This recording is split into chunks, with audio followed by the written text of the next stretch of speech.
بسم اللہ الرحمن الرحیم۔ اللہ کے رسول حضرت محمد صلی اللہ علیہ وآلہ وسلم نے ارشاد فرمایا، خدا کی لعنت ہو اس شخص پر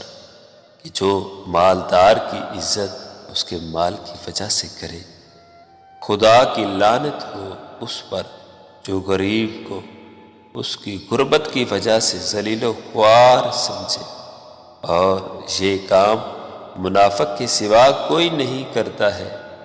جو مالدار کا مال کی وجہ سے احترام کرے اور غریب کو غربت کی وجہ سے ذلیل و خوار سمجھے۔ آسمان پر اللہ اور اس کے رسول کا دشمن ہوگا، اس کی دعا قبول نہ ہوگی اور اس کی ضرورتیں پوری نہیں ہوں گی۔